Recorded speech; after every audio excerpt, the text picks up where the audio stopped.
नमस्कार मैत्रिणींनो, एक्झाम वार्ता या यूट्यूब चॅनलच्या महिला व बालविकास कायदे या विशेष बॅचमध्ये तुमचं मनपूर्वक स्वागत आहे.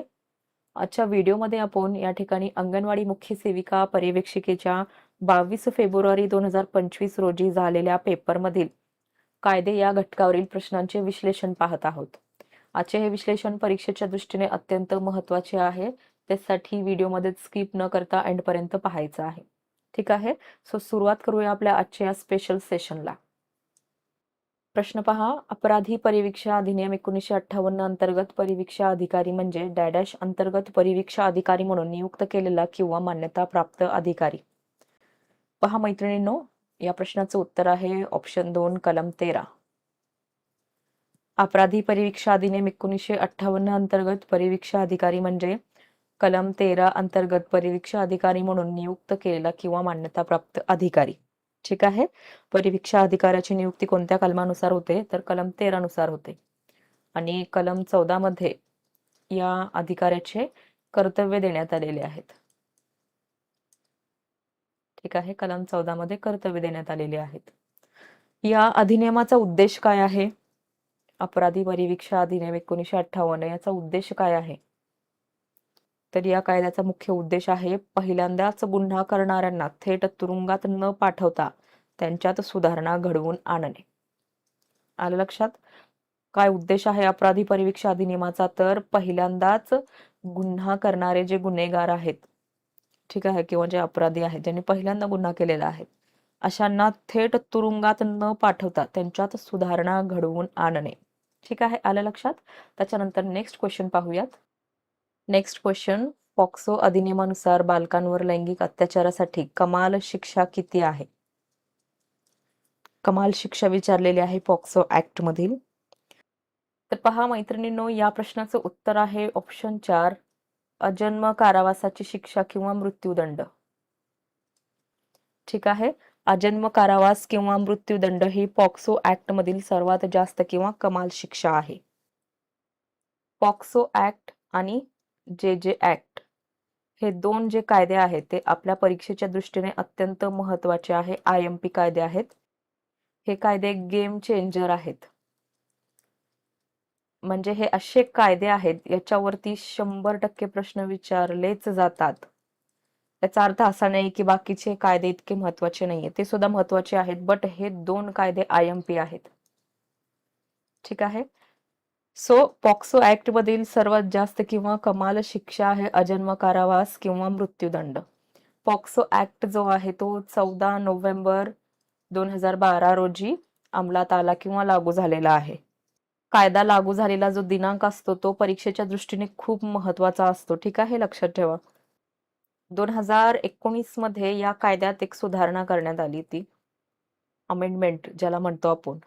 आणि या अमेंडमेंट नुसार या कायद्यामध्ये अजन्म कारावास किंवा मृत्यूदंडाची शिक्षा किंवा ही तरतूद करण्यात आली. ठीक आहे. कोणत्या कारणासाठी ही शिक्षा केली जाते किंवा कोणत्या कलमात ही शिक्षा आहे? तर ही शिक्षा आहे कलम 6 मध्ये. कशासाठी शिक्षा आहे तर गंभीर स्वरूपाचा अंतर्भेदी लैंगिक हल्ला यासाठी ही शिक्षा आहे. अजन्म कारावास किंवा मृत्यूदंड ज्याला फाशी किंवा डेथ सेंटेन्स म्हणतो आपण. ठीक आहे. कलम 6 मध्ये ही शिक्षा देण्यात आलेली आहे. आलं लक्षात? पॉक्सो ऍक्ट 14 नोव्हेंबर 2012 रोजी अंमलात आलेला आहे. 2019 मध्ये या कायद्यात सुधारणा करण्यात आली आणि त्या सुधारणेनुसार या कायद्यामध्ये कलम 6 अंतर्गत अजन्म कारावास किंवा मृत्यूदंड ही तरतूद करण्यात आलेली आहे. ठीक आहे. त्याच्यानंतर पुढचा प्रश्न पाहूयात आपण.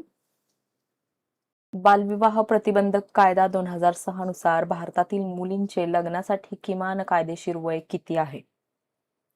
एकदम बेसिक प्रश्न आहे पहा. या प्रश्नाचं उत्तर आहे ऑप्शन 2 18 वर्षे. बालविवाह प्रतिबंधक कायदा 2006 नुसार भारतामध्ये लग्नासाठी मुलींचे किमान कायदेशीर वय 18 वर्षे आणि मुलांसाठी किती आहे? 21 वर्षे इतके निश्चित करण्यात आलेले आहे. या वयापेक्षा कमी वयात झालेला कोणताही विवाह कायद्याने अवैध ठरतो, ज्याला आपण बालविवाह म्हणतो. ठीक आहे. सध्या संसदेमध्ये मुलींचे वय, लग्नासाठी मुलींचे वय 21 वर्षे 21 वर्ष करण्याबाबतचे जे विधेयक आहे ते चर्चेसाठी प्रलंबित आहे. मात्र जोपर्यंत कायद्यात त्याचे अधिकृतपणे बदल होत नाही तोपर्यंत 2006च्या या मूळ कायद्यानुसार परीक्षेसाठी आपल्याला उत्तर काय मानायचं आहे? 18 वर्षेच. ठीक आहे. त्याच्यानंतर पुढचा प्रश्न पाहूयात आपण. 1956च्या अनैतिक व्यापार प्रतिबंधक कायद्याअंतर्गत तस्करीला बळी पडलेल्या महिला आणि मुलांना खालीलपैकी कोणत्या गोष्टीचा अधिकार आहे? ठीक आहे. सो पहा, या प्रश्नाचं उत्तर आहे ऑप्शन 4, पुनर्वसन आणि सामाजिक एकीकरण कार्यक्रम. अनैतिक देह व्यापार प्रतिबंधक अधिनियम 1956 हा जो अधिनियम आहे याचा मुख्य उद्देश केवळ शिक्षा देणे नसून बळी पडलेल्यांचे संरक्षण करणे हे सुद्धा आहे. या कायद्यातील कलम 21 नुसार राज्य सरकारला संरक्षण गृहे स्थापन करण्याचा अधिकार आहे. ठीक आहे. कलम 21 नुसार संरक्षण गृहे स्थापन करण्याचा अधिकार कोणाला आहे? तर राज्य सरकारला आहे, स्टेट गव्हर्नमेंट. आणि हे जे संरक्षण गृह आहे यामध्ये मानवी तस्करीला बळी पडलेल्या ज्या महिला असतील किंवा जे मुलं आहेत त्यांचे पुनर्वसन करून त्यांना व्यावसायिक प्रशिक्षण दिले जाते आणि त्यांना पुन्हा समाजात सामावून घेतले जाते. कलम 21 संरक्षण गृहे अनैतिक देह व्यापार प्रतिबंध अधिनियम. ठीक आहे. त्याच्यानंतर नेक्स्ट क्वेश्चन पाहूयात. बाल न्याय मुलांची काळजी आणि संरक्षण आदर्श नियम 2016 अंतर्गत महाराष्ट्रातील जिल्हा बाल संरक्षण युनिट DCPU चे खालीलपैकी कोणते कार्य नाही? सो पहा, या ठिकाणी या प्रश्नाचं उत्तर आहे ऑप्शन 4, जिल्हा आणि स्थानिक पातळीवरील समित्यांना बाल कल्याण आणि संरक्षण कार्य सोपवण्याच्या अधिसूचना जारी करणे. हे या DCPU चे कार्य नाही. काय कार्य आहे? तर जिल्हा पातळीवर सर्व बाल हक्क आणि संरक्षण कार्यक्रमांचे समन्वय आणि अंमलबजावणी करणे, बाल न्याय मंडळाने मुलांबद्दल पाठवलेल्या त्रैमासिक माहितीच्या अहवालांची देखरेख करणे, पुरस्करण पालन पोषण आणि पालकत्वानंतरची काळजी यांसारखे गैरसंस्थात्मक कार्यक्रमांच्या अंमलबजावणीला चालना देणे हे या DCPU चे कार्य आहे. आणि काय कार्य नाही? तर जिल्हा आणि स्थानिक पातळीवरील समित्यांना बाल कल्याण आणि संरक्षण कार्य सोपवण्याच्या अधिसूचना जारी करणे हे या DCPU चे कार्य नाही. मग कोणाचा अधिकार आहे हा अधिसूचना जारी करणे? तर हा अधिकार आहे राज्य सरकारचा.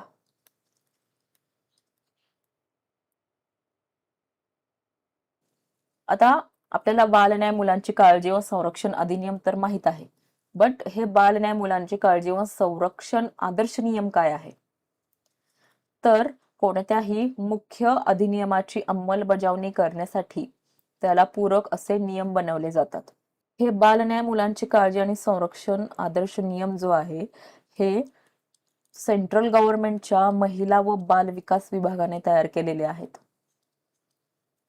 आणि या आदर्श नियमाच्या रूल नंबर किंवा नियम क्रमांक 85 नुसार जिल्हा बाल संरक्षण युनिट याची स्थापना केली जाते. District child protection unit, DCPU चा फुल form district child protection unit. ठीक आहे.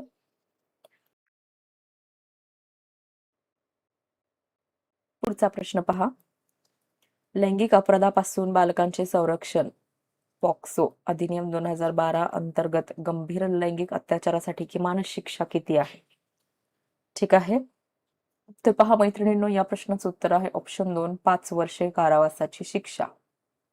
पॉक्सो ऍक्ट अंतर्गत गंभीर स्वरूपाच्या लैंगिक अत्याचार किंवा हल्ल्यासाठी शिक्षा आहे, कमीत कमी शिक्षा आहे 5 वर्षे आणि जास्तीत जास्त आहे 7 वर्षे सश्रम कारावास. ठीक आहे. सश्रम कारावास. कोणत्या कलमांतर्गत ही शिक्षा देण्यात आलेली आहे? तर कलम 10 मध्ये ही शिक्षा मेन्शन करण्यात आलेली आहे. आणि गंभीर स्वरूपाचा लैंगिक अत्याचार किंवा लैंगिक हल्ला याची कन्सेप्ट किंवा याची व्याख्या आपल्याला कलम 9 मध्ये दिलेली आहे. ठीक आहे. कलम 3 ते कलम 12 हे प्रकरण 2 अंतर्गत येतात. आणि हा जो प्रकरण 2 आहे याच्यावरती आपल्याला परीक्षेला 100% प्रश्न विचारला जातोच. ठीक आहे, खूप महत्वाचं प्रकरण आहे, प्रकरण 2. ठीक आहे, त्याच्यानंतर आपण पुढचा प्रश्न पाहूयात. 1956 या वर्षीच्या अनैतिक व्यापार प्रतिबंध कायद्यानुसार वेश्या व्यवसायाची व्याख्या कशी केली आहे? तर पहा, या ठिकाणी या प्रश्नाचं उत्तर आहे ऑप्शन 2. व्यावसायिक हेतूने व्यक्तीचे लैंगिक शोषण किंवा गैरवापर. 1956च्या अनैतिक व्यापार प्रतिबंधक कायद्यातील कलम 2F 2F मध्ये आपल्याला वेश्या व्यवसाय, ज्याला इंग्लिशमध्ये आपण प्रॉस्टिट्यूशन म्हणतो, ठीक आहे, या वेश्या व्यवसायाची कायदेशीर व्याख्या स्पष्ट करण्यात आलेली आहे.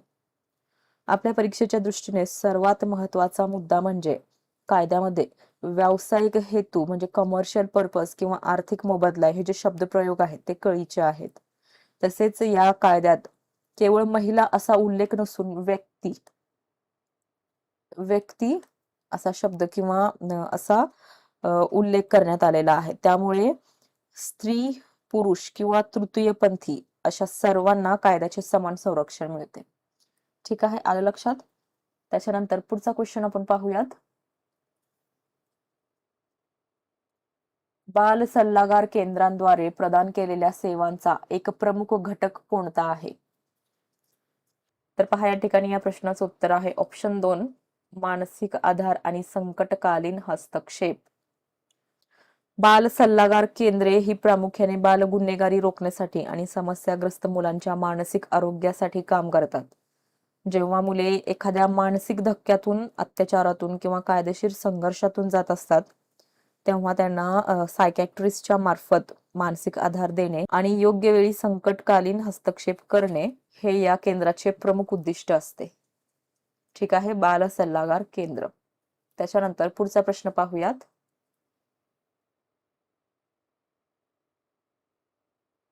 बालन्याय मुलांची काळजी आणि संरक्षण सुधारणा अधिनियम 2006 नुसार विधी संघर्षग्रस्त मूल कोण आहे? तर पहा मैत्रिणींनो, या प्रश्नाचं योग्य उत्तर आहे ऑप्शन 3. एखादा अल्पवयीन ज्याने गुन्हा केल्याचा आरोप आहे आणि त्याने असा गुन्हा केल्याच्या तारखेला 18 वर्ष पूर्ण केलेली नाहीत. मैत्रिणींनो, हा जो प्रश्न आहे तो आपल्या परीक्षेच्या दृष्टीने अत्यंत महत्वाचा आहे. हा जो मुद्दा आहे ना, तो परीक्षांमध्ये फिरवून फिरवून विचारला जातो. बालन्याय अधिनियमानुसार विधी संघर्षग्रस्त मूल ही संकल्पना समजून घेणे अत्यंत महत्वाचे आहे. ज्या अल्पवयीन मुलावर कायदेशीर गुन्हा केल्याचा आरोप आहे आणि सर्वात महत्वाचे म्हणजे ज्या तारखेला तो गुन्हा घडला त्या तारखेला त्या मुलाने वयाची 18 वर्ष पूर्ण केलेली नसावीत, अशा मुलाला विधी संघर्षग्रस्त मूल म्हटलं जातं. वय निश्चितीसाठी गुन्हा घडल्याची तारीख हाच मुख्य निकष ग्राह्य धरला जातो. हे परीक्षेसाठी की पॉइंट म्हणून लक्षात ठेवा, खूप महत्वाचा घटक आहे हा. ठीक आहे, त्याच्यानंतर पुढचा प्रश्न पाहूयात. पुढचा प्रश्न पहा. बाल न्याय मुलांची काळजी आणि संरक्षण सुधारणा अधिनियम 2006च्या अंतर्गत खालीलपैकी कोणती जबाबदारी बाल न्याय मंडळाची नाही? तर पहा, या प्रश्नाचं योग्य उत्तर आहे ऑप्शन 3. मुलाला शिक्षा देणे.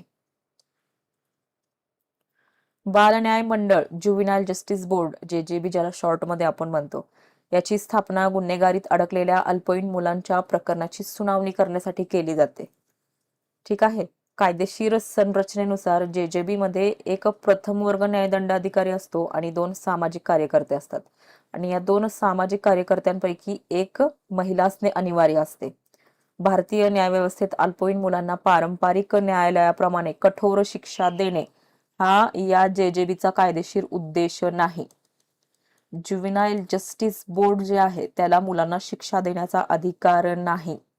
त्याऐवजी तो त्यांना सुधारगृहात पाठवू शकतो, त्यांचे पुनर्वसन करण्याचे काम तो करू शकतो. ठीक आहे, आलं लक्षात? तर मैत्रिणींनो, हे होते आपले आजचे 10 अत्यंत महत्वाचे प्रश्न आणि त्यामागील कायद्यांचे सखोल विश्लेषण. मला खात्री आहे की कलमे आणि कायद्याच्या तरतुदींसह केलेल्या या स्पष्टीकरणामुळे तुमचे सर्व डाऊट्स क्लिअर झाले असतील.